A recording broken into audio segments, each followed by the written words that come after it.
अस्सलाम वालेकुम दोस्तों, क्या हाल चाल है भाईजान। बात यह है कि मेरा 2 महीना 20 दिन हो गया है ओमान में आए हुए। एक दिन की अच्छी नहीं गुज़रा, एक दिन भी अच्छा नहीं गुज़रा है। होटल पे हूँ एक ऐसे नहीं कहते। इन्होंने मुफ्त वीज़ा दिया है, अब मैं वापस जाना चाहता हूँ तो कैंसिल करके ये लोग वीज़ा के पैसे मांग रहे हैं। मुझे पैसे फंसाया हुआ है। आप बताएं कितना पैसा होता है और कितने देना होगा भाई। प्लीज़, मेरा पासपोर्ट भी इनके पास है। अच्छा, आपने और भी कमेंट किए हैं और आपने जो पीछे शायद कोई नेगेटिव कमेंट किया था उसके लिए माजरत की है। ऐसी वैसी कोई बात नहीं। देखिए, ये सिर्फ आप नहीं हैं, ये हज़ारों लोग हैं जिनके साथ ये केस होता है। तो तमाम दोस्त अब जिनके साथ ये मसला मसाइल है, एक तो वो जिनसे वापस पैसों की डिमांड की जाती है, तो ओमान गवर्नमेंट की तरफ से भी लास्ट ईयर ये कानून बना दिया गया था कि अगर वो पैसे जो है लेने चाहते हैं वीज़ा शीज़ा के, तो जो कॉस्ट है उनको हायरिंग की सिर्फ वो लेंगे, वो ज़्यादा पैसे लेने के मजाज नहीं कोई भी बंदा। हाँ, जो लोग ख़रीदो फरोख्त करते हैं वो फिर अपनी यानी कह लें कि रजामंदी से करते हैं, लेकिन गवर्नमेंट की तरफ से जो अलाउ है कि आपका अरबाब या जिसने भी आपको वीज़ा दिया है, अगर वो वापस वीज़ा के आप कैंसिल कर देते हैं, काम पसंद नहीं आता या बाकी उनका मसला मसाइल, तो आप उनको सिर्फ वीज़ा की फ़ीस और बाकी जो आपको हायर करने पे अखराजात हुए हैं वो देना है। और वीज़ा की फ़ीस देख लें, आपके वीज़ा की मेरे ख्याल से 2 महीने पहले आए हैं तो वही 150-200 रियाल होगी। वीज़ा टाइटल चेक कर लें, मैक्सिमम वीज़ा की फीस जो है 350 रियाल तक है। और बाकी टाइपिंग शाइपिंग ये वो ID कार्ड बताका बना के 50 रियाल उनके डाल लें। चलो 50 उन्होंने अपनी भी दिहाड़ी पानी है तो 400-450 रियाल जो है वो आप दे सकते हैं उनको।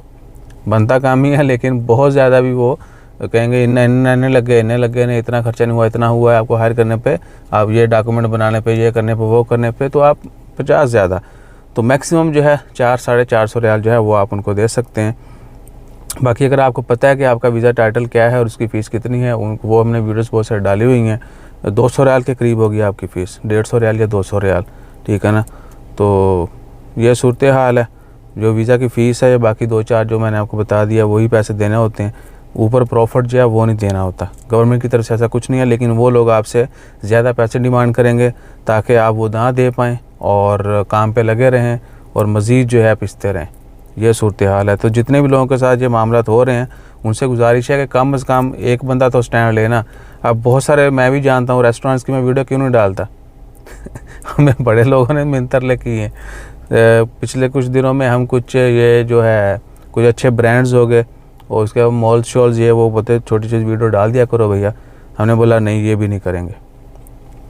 और क्योंकि इसमें बहुत सारी बातें सुनने को मिलती हैं, हम इतने बड़े यूट्यूबर या सोशल मीडिया एक्टिविस्ट तो हैं नहीं, तो जितने हैं मेरे ख्याल से उसी तरह यानी जिन्नी को कहते हैं उन्हीं बंदे को रहना चाहिए था सही सीधी सी बात है।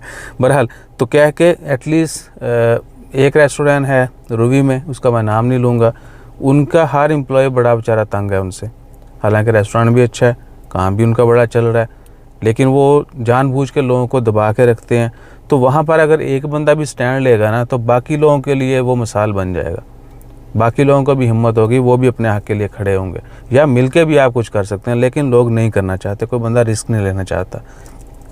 जब तक आप रिस्क नहीं लेते ना ज़िंदगी में, तब तक भैया मामला थोड़े से ख़राब रहते हैं, बंदा जो है ना उलझा रहता है। तो थोड़ी सी कुर्बानी देना पड़ती है किसी बड़े मकसद के लिए, तभी जो है ना आगे का मामला जो है ना सफ़र जब वो आसान होगा। बहरहाल, ये जो मैंने आपको बता दिया यही सूरत हाल है।